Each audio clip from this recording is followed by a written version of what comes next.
La pauvreté n'est pas qu'une histoire de chiffres. La pauvreté, c'est aussi un sentiment, une angoisse, une incapacité à se projeter dans l'avenir. Nous documentons les inégalités économiques depuis des années à Blast. Mais quelles en sont les conséquences psychologiques? Quelles sont les différences d'approche philosophique de la vie entre les riches et les pauvres? Un sociologue s'est penché sur la question et après une longue enquête, il en est arrivé à cette conclusion: les pauvres ont plus de difficultés à envisager l'avenir que les plus riches. On donne à fond, on aime bien notre travail, et puis du jour au lendemain, boum, ça s'arrête. T'as une barrière qui dit stop, tu restes à la maison, quoi. Et ça, c'est dur. On a un petit peu les rebuts de la société. On nous met sur le côté en disant débrouille-toi, le mois prochain, tu manges pas, c'est pas notre problème. Tu sais ce que c'est une expulsion, Kevin? Un petit peu. On n'a pas payé le loyer pendant un certain temps. Après, il prévient, qu'il dit une certaine date.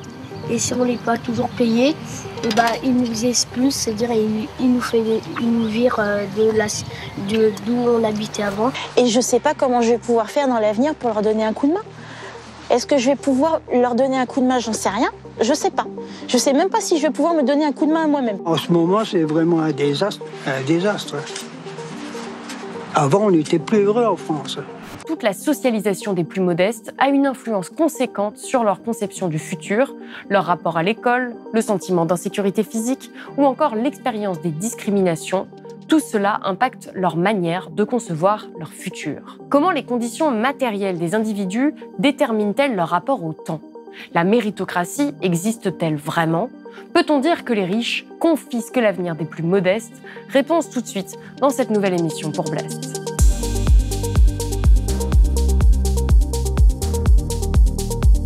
Nicolas Duvou, bonjour. Bonjour Salomé Saké. Alors vous êtes sociologue, professeur de sociologie à l'université Paris 8. Vous êtes spécialiste des inégalités sociales. Vous avez récemment été nommé à la tête du Conseil national des politiques de lutte contre la pauvreté et l'exclusion sociale. Et vous venez de publier ce livre, L'avenir confisqué, inégalités de temps vécu, classe sociale et patrimoine, aux éditions PUF. Vous avez enquêté sur le bas, le milieu et le haut de la société. Et vous montrez dans ce livre comment le sentiment de l'avenir constitue, selon vous, un indicateur précieux et irremplaçable de la position sociale. Alors pourquoi avoir écrit ce livre avec cette méthodologie-là et combien de temps cette enquête vous a-t-elle demandé ? Alors, pourquoi avoir écrit ce livre? Parce que j'avais le sentiment d'une série de blocages dans le travail intellectuel, mais aussi dans la résonance que le travail intellectuel, sociologique, aussi économique peut avoir dans la vie publique. Un sentiment de blocage par rapport à la capacité d'accréditer une description de la réalité qui fasse droit à l'amplitude et surtout à la profondeur des inégalités. Donc l'enjeu était vraiment de constituer un savoir et de prendre le temps d'élaborer l'objectivité de connaissances qui permettent, encore une fois, de saisir les inégalités dans leur distribution, comme le font les économistes, mais aussi dans la manière dont elles structurent l'expérience vécue, les possibles et notre rapport individuel et collectif à l'avenir. Donc c'était vraiment le pari de se dire, faisons un pas de côté par rapport à des enjeux immédiats qui traversent le débat public, par exemple, ou des enjeux de politique publique directe. Faisons un pas de côté, prenons de la distance et essayons de fonder, en quelque sorte, la robustesse d'un ensemble de connaissances disséminées. Et donc il y a un travail très long, très patient, je dirais... C'est plus de 400 pages. C'est plus de 400 pages et surtout, c'est un travail qui vise à faire deux choses à la fois, c'est-à-dire de poser des enquêtes quantitatives qui reposent sur des statistiques, sur la pauvreté notamment, mais aussi sur les classes sociales en Europe, et du travail qualitatif qui repose sur des entretiens et puis de la fréquentation de longue durée d'un certain nombre de familles, et notamment des familles qui ont créé des fondations philanthropiques. Donc ça suppose des enquêtes au long cours, des enquêtes par immersion, donc des enquêtes sur le bas, le milieu et le haut, comme vous l'avez dit, de la société, et d'essayer de greffer en quelque sorte sur ces enquêtes originales, en partie, de greffer une synthèse de l'ensemble des savoirs, ou d'une partie des savoirs qui ont été produits, sédimentés sur, encore une fois, la portée, la valeur de vérité du subjectif et sa capacité à faire parler les inégalités sociales. Moi, j'ai l'impression que c'est comme une espèce de sociologie du sentiment qu'on peut avoir de la pauvreté. Alors, je le vulgarise un petit peu non, comme ça. L'expression est excellente, parce que c'est exactement une sociologie du sentiment. C'est de prendre au sérieux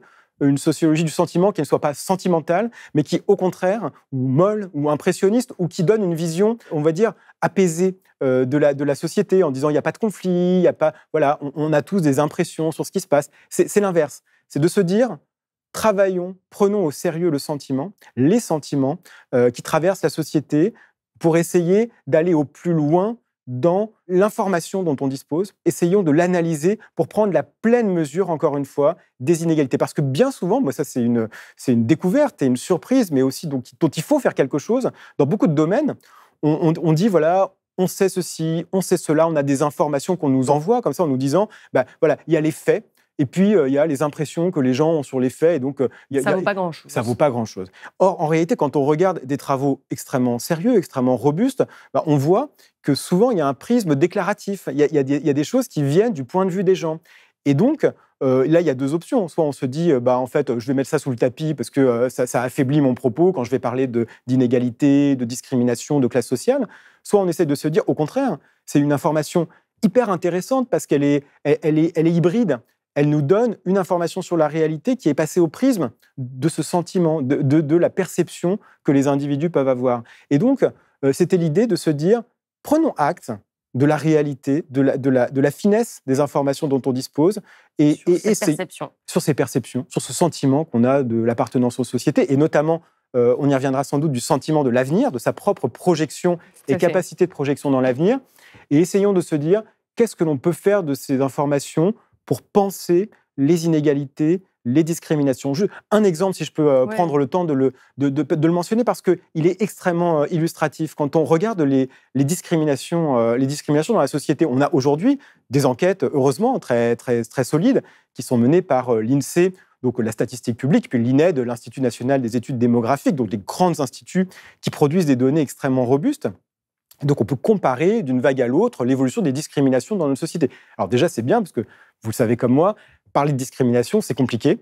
C'est pas des choses évidentes. Et donc, quand on peut mettre des chiffres... C'est compliqué de le mesurer. Voilà, quand on peut mettre des chiffres, ça permet de faire entrer, de faire exister le problème dans le débat public. C'est très puissant. Et les collègues qui travaillent sur ces questions disent, attention, qu'est-ce qu'on observe au fil du temps? Une augmentation des discriminations. Mais augmentation des discriminations, ça veut dire deux choses au moins. Ça veut dire que les traitements défavorables subis par des minorités, notamment les femmes, parce que c'est quelque chose de très, très prégnant et de très structurel, eh bien, on voit cette augmentation. Mais cette augmentation, c'est aussi, et ça ne contredit pas du tout l'augmentation des traitements défavorables, mais c'est qu'on est plus sensible à des choses. Donc sans doute, les violences, par exemple, contre les femmes existaient de manière extrêmement massive. On observe leur augmentation, mais on observe aussi la sensibilité collective. C'est qu'on ne s'en rendait pas compte. On ne s'en rendait pas compte. Et donc, soudain, il y a des seuils de tolérance qui changent. Et ça, pour les sociologues, pour ceux qui travaillent le monde social, ça nous donne des informations extrêmement précieuses parce que ça lie l'objectivité de la mesure à la capacité à saisir des rapports sociaux et politiques. Et puis finalement, on va en parler un peu plus en détail, mais un sentiment de pauvreté, un sentiment de déclassement, un sentiment qui n'est pas forcément complètement calqué sur les chiffres et les dynamiques que vont nous donner les économistes.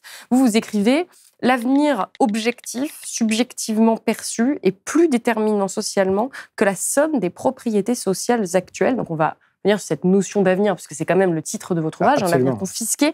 D'abord, qu'est-ce que c'est que les propriétés sociales et qu'est-ce qui manque à la lecture économique et matérielle de la pauvreté aujourd'hui? Qu'est-ce que c'est que les propriétés sociales? C'est l'ensemble des ressources, des caractéristiques. Vous êtes cadre, vous êtes ouvrier, vous avez un niveau bac plus 5, vous êtes une femme, vous êtes un homme, vous appartenez à une minorité ou vous appartenez au groupe majoritaire qui peut être minoritaire quantitativement, hein, si on pense par exemple aux femmes. Donc il y a des enjeux de différents critères de la position sociale. Et un des progrès des sciences sociales des dernières années, des dernières décennies, progrès qui est parfois qui subit des procès en disqualification, c'est de dire prenons au sérieux la diversité des critères de l'appartenance sociale, la classe, le genre, la race, non pas une race au sens biologique, mais au sens d'une assignation qui vient de la société et qui pèse sur le destin de celles et ceux qui sont catégorisés, qui sont assignés.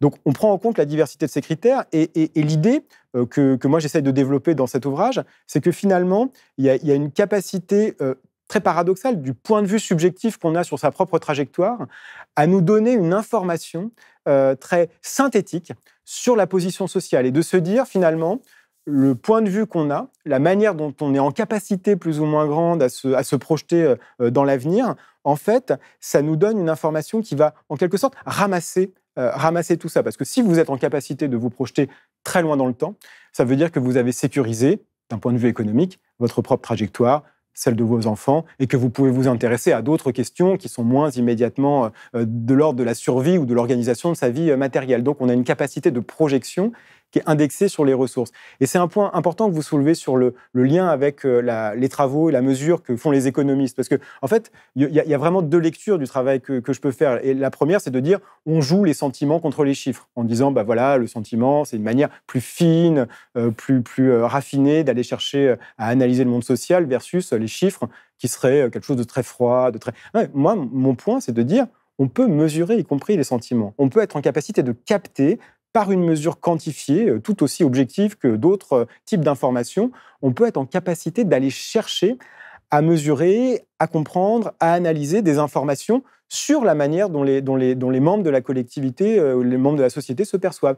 Et le paradoxe, mais qui est un paradoxe intéressant, c'est que en fait, le subjectif vous ramène aux enjeux, aux ressources économiques. Et quand on prend le prisme subjectif, on se dit, tiens, on arrive à apercevoir l'effet notamment du patrimoine qu'on ne perçoit pas dans des mesures classiques, par exemple en termes de pauvreté, quand on raisonne sur des critères purement monétaires, c'est peut-être un peu complexe, mais on raisonne sur les revenus. Et donc, on a une échelle des revenus, et donc les personnes qui sont en dessous d'un certain seuil de revenus sont considérées comme pauvres. Donc, le prisme subjectif prend en compte, bien sûr, les revenus. Il intègre cette information, mais il fait apparaître aussi d'autres choses, parce qu'évidemment, dans la perception que vous avez de vous-même, de votre propre trajectoire... Et de sa richesse. Et de votre richesse, il y a les revenus. Il y a aussi le rapport avec, par exemple, les membres de votre fratrie. Ça peut jouer. Est-ce que vous avez mieux réussi que votre grand frère, votre grande sœur ? C'est des informations qui comptent, enfin, qui pèsent d'un poids dans l'évaluation que vous avez de votre vie. Et puis, il y a évidemment le stock de patrimoine que les individus intègrent quelque part à la construction d'un regard, d'une perception sur eux-mêmes et sur leur rapport à la société. Oui, parce qu'aujourd'hui, ce qu'on constate, c'est que ce qui constitue le plus gros vecteur d'inégalité, c'est la concentration du patrimoine. On en a déjà parlé ici, on avait reçu Thomas Piketty, où on avait déjà expliqué que de plus en plus, au fur et à mesure des années, dans les années 70, c'était 35% de la part du patrimoine dont on avait hérité, aujourd'hui c'est 60%. Plus ça va, plus on dépend de la famille dont on est issu, et forcément, on va se sentir plus ou moins sécurisé. Mais vous, ce que vous dites, c'est qu'à la fin, tout ça, et on reviendra peut-être un petit peu sur pourquoi vous avez voulu utiliser cette subjectivité, mais à la fin, les plus pauvres ont moins de capacité, c'est vraiment le message de votre livre, à se projeter dans le futur. Absolument. En fait, c'est de dire, on peut lire la société à travers le niveau d'éducation, le niveau économique. Voilà, la clé de lecture que je prends, c'est de dire, les pauvres, au risque de schématiser, mais pour se faire comprendre, les pauvres, ce qui les caractérise, c'est d'être enfermés de manière subie dans le présent. Quand vous avez des problèmes à vous nourrir, quand vous avez des problèmes de loyer, en fait, vous êtes enfermé dans un présent perpétuel. Et votre vie est en quelque sorte coincée dans ce présentisme, dans cette obligation de subvenir à vos besoins et d'être dans la survie immédiate. Et comment ça se traduit ? On n'a pas de grands projets, on n'a pas d'ambition Et bien sûr il peut y avoir des grands projets, il peut y avoir de l'ambition, mais il y a un horizon temporel qui est restreint, de court terme, parce qu'il n'y a pas de capacité d'anticipation qui peut se faire sur le long terme. Exemple très simple, vous êtes en situation de précarité d'emploi. Votre horizon temporel, dans une entreprise, est limité. Il est limité par le temps du contrat, et donc ça a des effets en chaîne, puisque vous êtes en emploi temporaire. Eh bien, les banques, par exemple, ne vous prêteront pas pour emprunter pour acheter votre logement. C'est pas que vous qui ne pouvez pas vous projeter dans l'avenir, c'est les autres aussi qui vous en empêchent. Mais en fait, le rapport subjectif à l'avenir condense tous ces rapports sociaux, et évidemment les institutions. Par exemple, la protection sociale va mettre des contraintes et va placer les gens dans des situations de très court terme. Et on va gérer dans le court terme les situations de pauvreté. Donc, ça ne vient pas des gens eux-mêmes. Ça, c'est l'origine est structurelle. Mais la réalité vécue est une réalité, encore une fois, et le terme me semble pour le coup très, très, très parlant, d'enfermement dans le présent. C'est-à-dire que la vie sociale, les structures de la société enferment les plus modestes dans le présent et dans une incapacité à se projeter de manière positive. Et ce qui, là, pour le coup, se reflète dans un sentiment déclassement, sentiment de paupérisation, qui est le fait que ce n'est pas tellement le niveau objectif des revenus qui là est politiquement déterminant, ou socialement déterminant plutôt. C'est vraiment le fait qu'on n'a pas l'idée que demain va être meilleur qu'aujourd'hui. Et que le présent est difficile. Et c'est ça l'idée, c'est qu'en fait, il y a une situation où les personnes, et les groupes sociaux, parce que c'est les groupes sociaux qui sont intéressants, ne sont pas en capacité d'imaginer l'avenir sous une modalité autre que la dégradation. Est-ce qu'on peut dire que la capacité à imaginer un avenir, que la capacité à se projeter dans le futur, aujourd'hui, c'est un privilège de riches ? On peut dire que c'est quelque chose qui nécessite d'avoir des ressources et des ressources qui protègent de la dégradation de la situation économique de soi-même, de sa famille, de son groupe. Et donc, oui, c'est un des messages du livre, c'est que les capacités de projection, les capacités qui sont liées aussi à la capacité d'influencer les choix collectifs, en fait, est captée par des groupes restreints. Et c'est pour ça qu'il y a une espèce de jeu de mots sur l'avenir confisqué. C'est l'avenir confisqué, ça décrit la situation, on va dire, des classes populaires et d'une partie des classes moyennes qui se voient privées d'avenir, parce qu'il n'y a plus de projets possibles pour elles individuellement, puis il y a aussi plus de projets collectifs qui les emmènent autrement que sous des modalités, on va dire, populistes, qui peuvent être aussi des tentatives de reprendre le contrôle.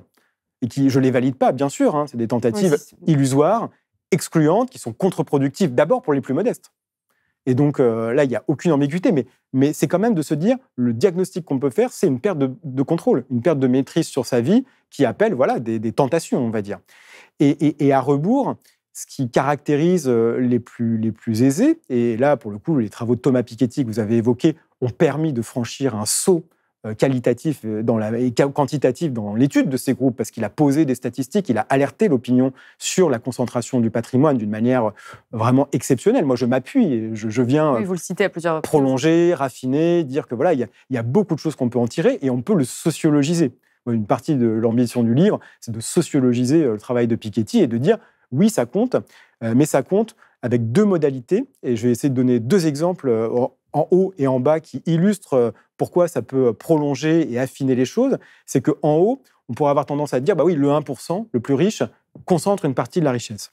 Mais qu'est-ce qu'il en fait ? Et là, il y a plusieurs lectures. Et dans le débat public, vous le savez parfaitement, il y a l'idée que bah oui, les riches ont de la consommation ostentatoire, des jets. Alors, on les suit, les jets et tout ça, donc c'est très bien.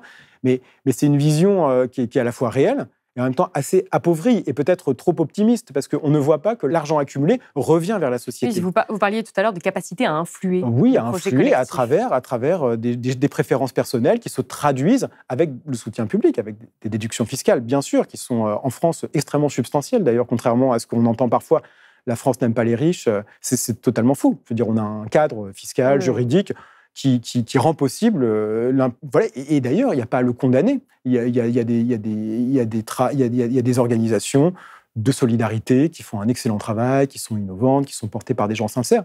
Ce n'est pas le problème. Le problème, c'est l'asymétrie, la différence, l'inégalité dans la capacité à contribuer au choix collectif. Et donc, la lecture, c'est de dire, quand on analyse l'inégalité, non pas simplement en termes de ressources, mais en termes de capacité à maîtriser sa vie et celle des autres, on mesure mieux les effets de la concentration du patrimoine et l'influence des riches. Et pour revenir sur cette capacité à influencer le projet collectif, parce que je crois que c'est quand même un point important, c'est-à-dire que quand on est plus riche, on a beaucoup plus de capacité à influencer la société dans son ensemble que quand on est plus pauvre, et on le ressent. Et on s'en rend compte, c'est-à-dire qu'on se sent plus puissant, on se sent plus optimiste. Absolument. Et là, effectivement, il y a deux lectures qui souvent sont opposées, de dire, voilà, soit les formes d'intervention philanthropique, par exemple, parce que c'est le cas que je prends. En fait, c'est juste une manière de reproduire la richesse, d'acquérir du statut, de prendre des bénéfices d'image, comme on a pu l'évoquer dans un cas récent. Soit c'est de Bernard Arnault, voilà, c'est ça, pour le citer, soit de dire, et ça c'est le côté, on va dire, interne des acteurs, c'est de dire, en fait, ça suscite de la satisfaction, ça suscite du bien-être, de donner, c'est quelque chose qui... Et en fait, les deux sont vrais. Mais vous dites, ça confère un pouvoir social. Ça confère un pouvoir social, et un pouvoir sur sa propre vie, parce qu'on met ses ressources en cohérence avec des valeurs, à travers l'intérêt général, mais c'est aussi un pouvoir qui permet d'assurer la transmission. Vous parliez de pourcentage du patrimoine qui est hérité, ça assure la transmission, et ça assure des conditions favorables à la transmission intergénérationnelle. Et puis surtout, le point le plus important, c'est qu'il y a du soutien public qui fait que les choix individuels sont convertis en choix collectifs. Et donc, en quelque sorte, les pouvoirs publics aident les plus riches à se projeter dans le temps long. Et inversement, ils contribuent parfois à un enfermement des pauvres dans le temps court avec des mesures d'urgence notamment. Et c'est intéressant donc ce déplacement pour comprendre le véritable pouvoir social des plus riches et les effets en termes de construction des choix collectifs. C'est intéressant aussi pour comprendre un certain nombre d'apories, je pense, des projets progressistes, de gauche, on va le dire simplement. Par exemple, quand on dit, voilà, il faut, pour résoudre cette question de la concentration du patrimoine, taxer les plus riches. Mais c'est tout à fait vrai. Et moi, à titre personnel, j'y adhère. Aucun problème. C'est complètement justifié. En plus, par le chiffre que vous avez évoqué, c'est un patrimoine hérité et de moins en moins gagné. Mais ce qu'on se rend compte quand on regarde les enquêtes et qu'on prend les perceptions en compte, c'est que ça ne colle pas du tout avec les préférences des classes populaires, qui sont majoritairement contre la fiscalité sur les successions, par exemple. Est-ce que ça, on en a parlé justement de cette taxe sur l'héritage à Blast, et on pouvait montrer que c'était lié à la désinformation. C'est lié à la désinformation, mais c'est aussi lié au fait de ne pas avoir une vision.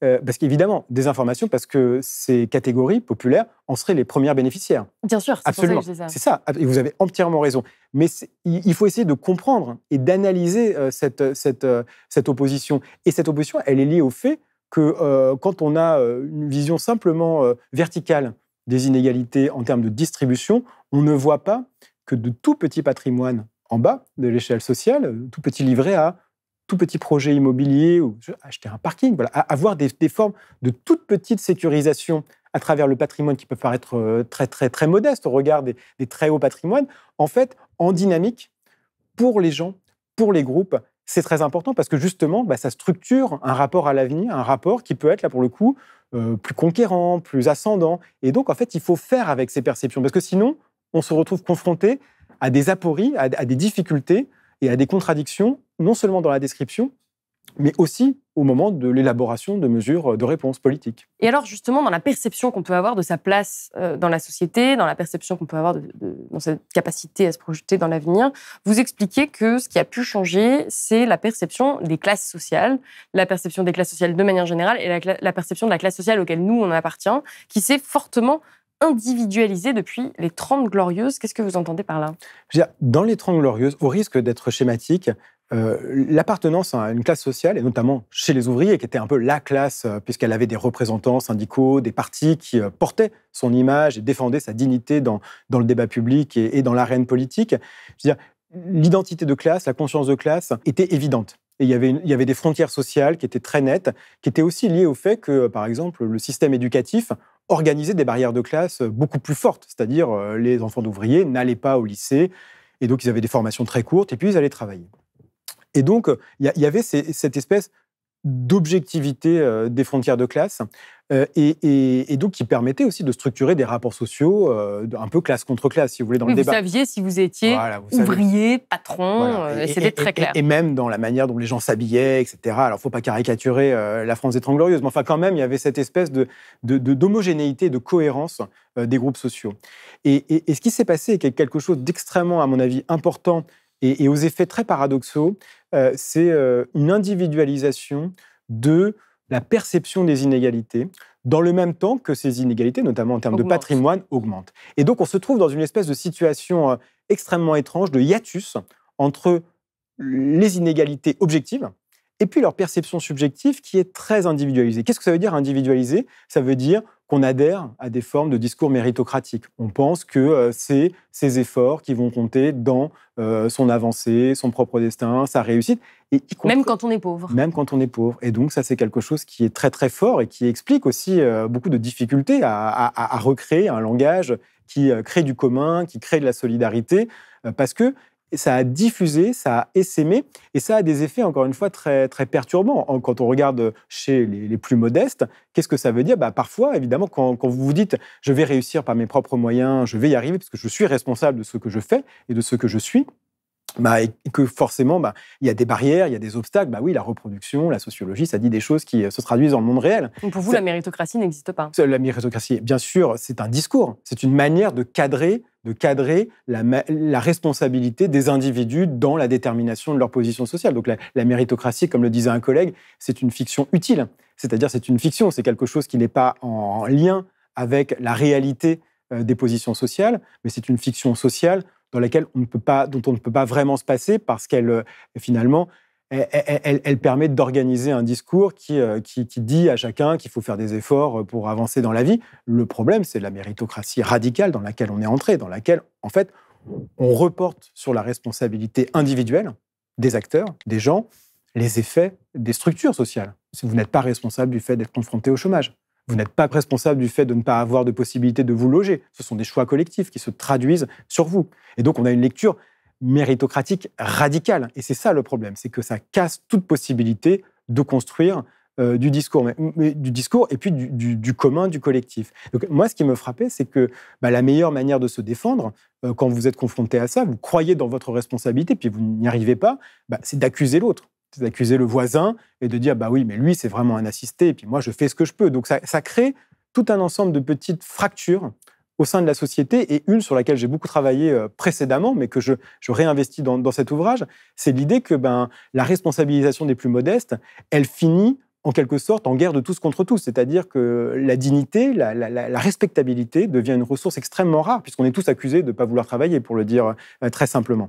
Et donc, la meilleure manière de s'en détacher, c'est encore d'accuser le voisin, etc. Et donc, ça crée des micro-conflits sociaux qui sont extrêmement délétères, parce que ça durcit des frontières qui peuvent être ethno-raciales, de quartier, etc. Et donc, c'est très délétère, pour le dire simplement. Mais donc, c'est intéressant de voir que parfois, on n'a pas l'impression d'appartenir à des classes modestes, on a l'impression qu'on peut changer de classe, voire qu'il n'y a même pas forcément de classe. Voilà, absolument. Et c'est pour ça que finalement, aussi, il y a des enquêtes, notamment une très très intéressante d'un sociologue américain qui s'appelle Shamus Khan, qui montre quand vous êtes dans des institutions de scolarité ou d'enseignement supérieur tellement élitistes que tout le monde est super doté au départ. En fait, quand vous réussissez, vous avez le sentiment d'être personnellement, si vous voulez, pas du tout un héritier, mais quelqu'un qui s'est construit lui-même, et donc vous avez des situations où vous recréez le mythe du self-made man, de l'entrepreneur, y compris dans des contextes où tout le monde a hérité. Mais c'est quelque chose qu'on retrouve en France. Absolument. Peut-être certains d'entre nous ont pu expérimenter. On se retrouve face à des personnes très, très dotées qui nous disent « mais moi, je me suis battu pour ce que j'ai, je mérite. Je me suis construit tout seul parce que c'est vrai que la personne a une trajectoire tout de même ascendante dans son propre milieu. » Absolument. Mais le pire, c'est que la personne y croit.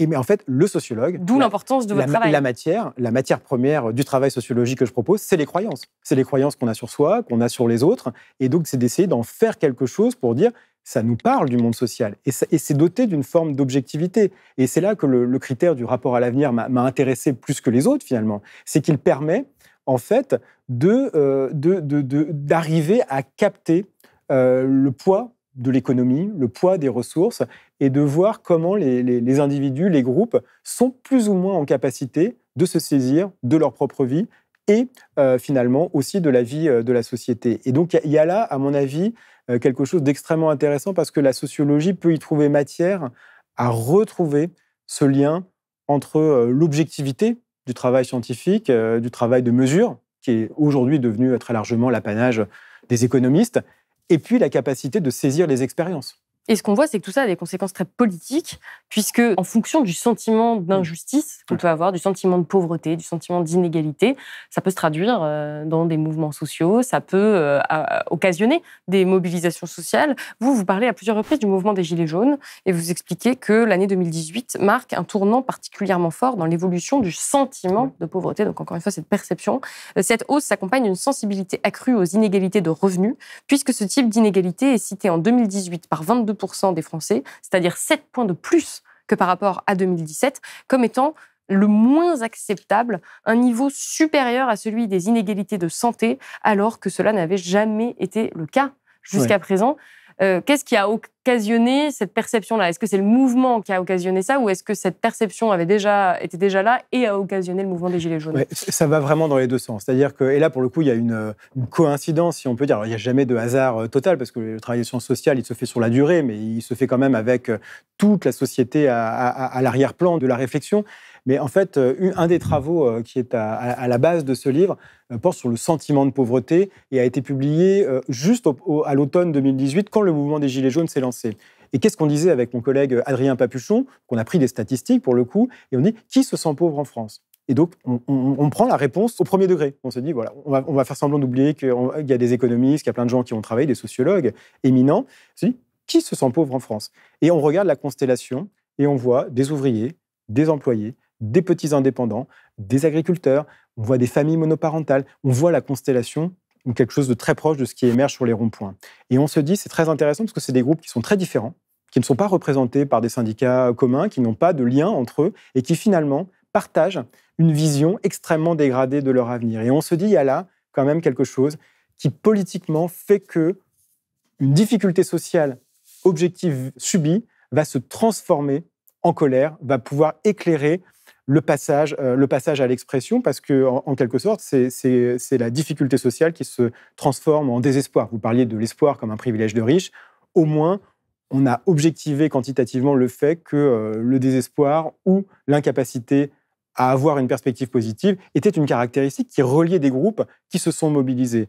Et donc, c'est vraiment l'idée de se dire, en fait, il y a là, dans ces variables subjectives, sentiments, en fait, comme matière à faire une radiographie des rapports sociaux. Et donc, ce qui était très frappant avec les Gilets jaunes, c'est que nous, on l'a documenté forcément avant le début du mouvement. Ça a fait coïncidence. Le mouvement, en quelque sorte, a donné raison aux travaux qu'on avait faits à ce moment-là.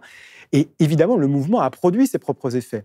Et ce qu'on a pu voir par la suite, c'est la statistique que vous citez, c'est que le mouvement avait créé, comme sur les discriminations sexistes que j'évoquais tout à l'heure, le mouvement a créé une sensibilité aiguë qui ne se traduit absolument pas dans le taux de pauvreté monétaire, qui reste totalement plat. Mais par contre, le sentiment de pauvreté nous montre quelque chose qui suit la tendance et qui épouse en quelque sorte les mouvements sociaux. Et pour rester sur des questions très politiques, il y a un autre exemple que vous prenez à un moment, c'est la réduction des APL de la part d'Emmanuel Macron, qui lui-même a reconnu que c'était une erreur. On parle d'une diminution qui était à la base présentée comme une diminution de 5 € par personne. On pourrait se dire 5 €, c'est pas si énorme, et pourtant cette réforme a été extrêmement mal reçue, extrêmement mal vécue. Le président aujourd'hui lui-même la regrette probablement parce que c'était vraiment quelque chose qui lui a coûté politiquement. Pourquoi est-ce qu'il y a une perception si violente d'une telle réforme qui fait certes perdre de l'argent, mais qui fait peut-être pas perdre autant d'argent que l'inflation ou que l'augmentation des prix de l'énergie ou qui à la fin n'a pas autant de répercussions que d'autres politiques ou absences de politiques qui ont été menées récemment? Parce que les APL sont un des socles du filet de sécurité pour les Français les plus modestes. Il y a des millions de Français qui vivent par le revenu de solidarité active, et c'est souvent couplé avec des aides au logement qui assurent, si vous voulez, un plancher de ressources minimal, on pourrait dire un reste à vivre fondamental pour celles et ceux qui n'ont pas d'emploi, qui ont des difficultés de vie très très aiguës et qui se retrouvent dans ces situations. Et donc, je pense que ça a créé un électrochoc parce que soudain, on enlevait une petite part, mais une part qui peut être très conséquente dans un budget qui se calcule à l'euro près. En fait, pour les gens, c'est beaucoup. De l'extérieur, c'est très peu, mais pour les gens qui calculent à l'euro près, au centime près parfois leurs courses, c'est le cas de ces ménages qui sont en situation de pauvreté. Je ne disais pas que c'était peu, je disais juste que c'était peu par rapport parfois à d'autres réformes qu'on peut avoir. Pour répondre à votre question, c'est vraiment que là, on touchait, je pense, à un socle symbolique et en deçà duquel on se dit qu'on est vraiment dans des conditions de vie, dans des conditions de ressources qui sont presque attentatoires à la dignité fondamentale. Et c'est pour ça que ça a fait un électrochoc. Et je pense que l'autre élément, ce que vous disiez est-ce que ça paraît gros, est-ce que ça paraît petit comme réduction, c'est que 5 €, effectivement, ça peut paraître peu de l'extérieur. Il y avait même, je crois, une parlementaire qui avait parlé d'une bière en moins pour les étudiants ou quelque chose comme ça.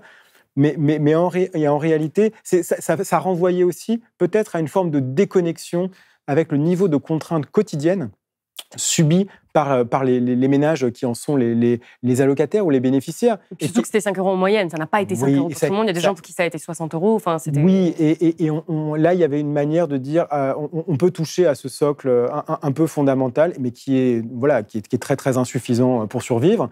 Et donc, qui est insuffisant pour vivre, qui permet de survivre. Et il faut se féliciter que la France ait ce filet de sécurité avec un RSA, des APL. Enfin, je veux dire, ça protège des millions de personnes de l'extrême pauvreté. Donc, il faut le maintenir, il faut bien sûr le renforcer, ce filet de sécurité. Mais là, on a touché quelque chose qui, je crois, a aussi fait ressortir une forme de déconnexion par rapport à la dureté de la vie des gens. Oui, puis surtout que ça faisait suite à la suppression de l'ISF, donc c'est là que la perception justement de président des riches, cette image-là a été largement divulguée. Est-ce que, à la fin de votre ouvrage, je vais peut-être faire une simplification, mais est-ce qu'on peut dire que ce sont finalement les plus aisés qui confisquent d'une certaine manière l'avenir des plus pauvres ou leur capacité à se projeter? Oui, c'est une très bonne lecture. L'avenir confisqué, c'est un état, celui des plus modestes. C'est aussi un processus, c'est une relation dans lequel la capacité à se saisir, encore une fois, de son propre avenir et d'y éprouver une forme de satisfaction complètement légitime. Il n'y a aucun problème là-dessus. Ce n'est pas un livre anti-riche. Ce n'est pas le sujet. C'est de dire qu'il y a des mécanismes collectifs par lesquels la richesse permet de construire son propre futur et celui des autres. Et donc de confisquer, en quelque sorte, l'avenir des autres. Mais c'est vraiment des mécanismes, ce n'est pas des personnes. On fait de la sociologie, on ne s'intéresse pas à des individus, on s'intéresse à des mécanismes sociaux généraux. Et moi, ce qui m'intéresse, parce qu'évidemment, les cas de l'extrême richesse, de la très grande richesse sont très spectaculaires. On l'a vu récemment avec le cas de Bernard Arnault, qui est quand même une figure hors norme, y compris par rapport à la richesse française. Moi, ce qui m'intéresse, c'est plutôt de se dire, trouvons des analyseurs, trouvons des révélateurs de mécanismes sociaux très diffus, très fins. Un exemple très simple, quelqu'un qui loue un logement, en fait, assure sa propre construction d'un patrimoine, donc pourra transmettre peut-être à ses enfants, et en même temps, c'est le temps de salaire du locataire qui l'achète. Et donc, c'est du contrôle sur soi qui est en même temps du contrôle sur les autres. Votre avenir se construit, et en même temps, vous prenez aussi le temps du présent et de la contrainte du présent sur l'autre. Absolument. Et vous parlez pourtant, même si on l'a vraiment dit, ceux qui ont cette incapacité à se projeter dans l'avenir, ceux dont l'avenir est confisqué, c'est les plus pauvres et une partie des classes moyennes. C'est important de le préciser, parce que ce n'est pas que ceux qui sont en dessous du seuil de pauvreté, c'est aussi une partie des classes moyennes. Mais vous parlez d'un sentiment général de déprise sur l'avenir, éprouvé bien au-delà des catégories paupérisées et fragilisées. Est-ce qu'on a un problème collectif aujourd'hui à se projeter dans l'avenir, et quelles en sont les causes ? Le problème, c'est que pendant la période de l'immédiate après-Seconde Guerre mondiale, alors dans un contexte très particulier, de reconstruction, évidemment, il y a eu, même s'il y avait des difficultés du rationnement, enfin des contraintes de logement, l'abbé Pierre n'est pas sorti de nulle part, il y avait des difficultés réelles, mais néanmoins, il y avait le sentiment d'un projet collectif qui allait vers du mieux, y compris si vous aviez Comment on le mesure, ça ? Comment on le mesure ? Alors pour le coup, c'est là qu'on doit sortir un peu des indicateurs objectifs. On doit essayer de saisir la manière dont les groupes sociaux étaient en capacité, par exemple, quand il y avait des revendications salariales. Après mai 68, il y a eu un Grenelle, etc. Donc il y avait des moments dans lesquels, en quelque sorte, des revendications étaient formulées. Une partie était satisfaite, pas tout, mais le fait qu'il y ait une petite part de satisfaction, d'amélioration, même très limitée, en fait, donnait le sentiment, ou accréditait le sentiment, qu'on pouvait compter sur demain, et que si on n'avait pas tout aujourd'hui, on pourrait, demain, transformer l'essai, pour prendre une métaphore rugbystique, si vous voulez. Alors qu'aujourd'hui, les membres de la société, c'est pour ça que les lectures en termes d'inégalité ou de pauvreté ne sont pas forcément toujours les plus significatives. On veut dire, les gens vivent mieux. Les logements sont de meilleure qualité, les ressources sont plus importantes, et pourtant il y a le sentiment... Il y a moins d'optimisme. Il y a moins d'optimisme, et il y a le sentiment d'une dégradation inéluctable, par exemple de l'accès aux services publics. C'est un point, on le voit dans beaucoup de territoires ruraux notamment, parce qu'on parle beaucoup des difficultés des quartiers urbains, et c'est complètement normal, parce qu'il y a des problèmes de discrimination, il y a tout un ensemble de difficultés, mais dans les territoires ruraux, il y a un sentiment d'abandon, il y a le sentiment que les services publics s'éloignent, et c'est pas un sentiment infondé, c'est un sentiment qui a une part évidemment d'objectivité. Donc il n'y a pas ce sentiment d'une amélioration collective qui embarque en quelque sorte, si vous me permettez l'expression, qui embarque les individus. Et c'est d'autant plus perturbant, je pense, que évidemment, c'est pas présent dans le livre, mais c'est présent à l'horizon pour moi de travaux, et notamment de travaux actuels sur l'impact social de l'écologie. J'allais vous en parler. Quel est le rôle de l'écologie là-dedans ? Voilà, c'est de dire, en fait, on a vraiment intérêt à prendre ces rapports sociaux, ces perceptions au sérieux, parce que elles vont constituer la matière de la construction d'une réponse à la question écologique qui ne laisse pas de côté les plus modestes ou les plus en difficulté, mais qui, au contraire, mettent la sobriété subie, mais mise en pratique, qu'on va trouver dans ces groupes, au centre des réponses de la société. Et donc, d'essayer de sortir d'une vision de l'écologie où en fait on réparera les dégâts après coup. Parce que des dégâts va y en avoir, Et il y a parfois ce sentiment, il y a parfois cette illusion qu'on va pouvoir mener des politiques de transition et qu'on va réparer les dégâts parce que ça va peser plus fort sur les plus modestes. Et donc, l'idée, c'est de dire, prenons au sérieux ces enjeux d'aspiration, ces enjeux de mode de vie, et essayons, à partir de là, de changer les termes de l'appartenance sociale. Parce que la difficulté, là, moi, que je souligne, c'est de dire, il y a un programme dans lequel les individus rentrent. Il faut qu'ils aient un emploi stable. Alors, c'est pas forcément très comme ça, très sexy, si vous permettez l'expression, mais avoir un emploi stable, devenir propriétaire de sa résidence principale, faire des enfants, c'est le programme de vie auquel la plupart des Français adhèrent. Et pourtant, c'est un programme de vie qui est de plus en plus difficile à réaliser. Parce qu'on n'arrive plus à se nourrir, on n'arrive plus à se loger, à acheter son logement. Les Français font moins d'enfants qu'ils ne le souhaiteraient, donc les projets de vie sont impactés, amputés. Et donc, il y a déjà cette difficulté à réaliser les projets de vie. Et là, pour l'écologie, en fait, il va falloir avoir un travail social, collectif, pour changer les aspirations, pour changer les modes de vie, pour changer les termes du contrat qui lie les individus entre eux et avec les pouvoirs publics. Alors quand vous dites « on va devoir collectivement », on pense aux politiques, oui, forcément. Absolument. On pense au pouvoir public. Et vous, le 7 juillet dernier, vous avez été nommé président, je le disais en introduction, du Conseil national des politiques de lutte contre la pauvreté et l'exclusion sociale. Donc je suis allée voir sur le site du gouvernement comment est-ce que c'était défini. C'est défini comme placé auprès du Premier ministre. Le CNLE est une instance représentative des principaux décideurs et acteurs institutionnels ou associatifs impliqués dans la mise en œuvre des politiques de lutte contre la pauvreté et l'exclusion sociale. Donc l'idée, si j'ai bien compris, c'est d'avoir une influence auprès du gouvernement, auprès des pouvoirs publics, pour qu'ils mettent en œuvre les politiques les plus adaptées en ce qui concerne la lutte contre la pauvreté et l'exclusion sociale. Est-ce que vous croyez vraiment que ça fonctionne, que c'est utile de passer du temps là-dedans, sachant que ça fait déjà 6 ans qu'Emmanuel Macron est au pouvoir et qu'à chaque fois, on a bien vu qu'il consultait beaucoup des experts, des personnes, il y avait des organes, il y a un Haut Conseil pour le climat, même sur l'écologie, il y a des personnes pour lui dire de manière compétente ce qu'il faudrait faire, et on a la sensation qu'il ne suit jamais les trajectoires préconisées par les spécialistes.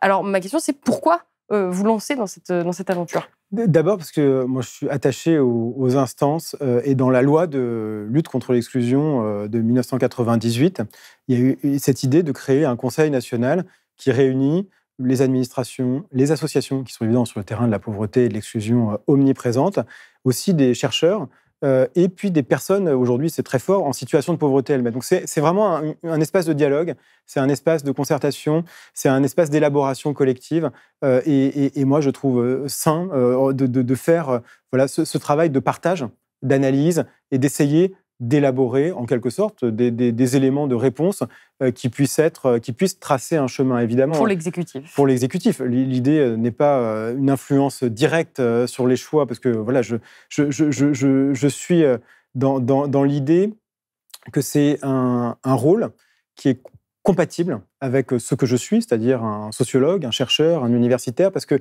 j'ai fait pendant 2 ans, j'ai présidé le comité scientifique de cette instance et on a travaillé, on a produit un rapport sur l'impact social de la crise sanitaire dans lequel on a été extrêmement relayé et on a pu montrer qu'il y avait un certain nombre d'enjeux sur lesquels il était possible d'agir ou des leviers. Donc, je n'imagine pas infléchir les grands choix politiques ou des grandes tendances, mais simplement d'identifier des leviers, d'essayer de voir avec les acteurs, les parties prenantes, où sont des points de consensus, où sont des points sur lesquels il est possible, encore une fois, d'élaborer, moi c'est mon souci, c'est vraiment des réponses qui soient les plus adaptées, les plus pérennes, les plus structurelles, et de les mettre à la connaissance du gouvernement, de l'exécutif.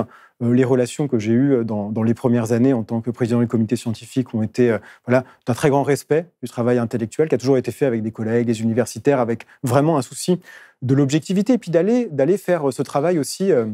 Une partie des matériaux, des enquêtes, sont des enquêtes qui sont faites au sein de l'État, dans la statistique publique. Alors, les économistes sont beaucoup plus souvent près du pouvoir. Que ce qu'on pense. D'abord, ils le sont plus près que ce qu'on pense, mais surtout, ils sont plus près que les sociologues, qui sont souvent éloignés. Et moi, je trouve là un lieu dans lequel il est possible... c'est très difficile de travailler pendant de longues années sur la pauvreté sans se dire qu'on doit au moins essayer de pouvoir être utile. Écoutez, en espérant que vous serez écoutés. C'est la fin de cette émission. Merci beaucoup, Nicolas Duvou, d'avoir été avec nous. Je rappelle que votre livre, L'avenir confisqué, inégalité de temps vécu, classe sociale et patrimoine, est disponible aux éditions PUF. Merci beaucoup. Merci beaucoup d'avoir regardé cette vidéo. J'espère qu'elle vous a plu. Dites-moi ce que vous en avez pensé en commentaire. À Blast aussi, on a quelques difficultés à se projeter dans l'avenir, notamment à cause de notre modèle économique très fragile. Pour continuer, nous avons besoin de vous, notre audience. Donc si vous le pouvez, n'hésitez pas à faire un don ou à vous abonner sur blast-info.fr. Et moi, je vous dis à bientôt.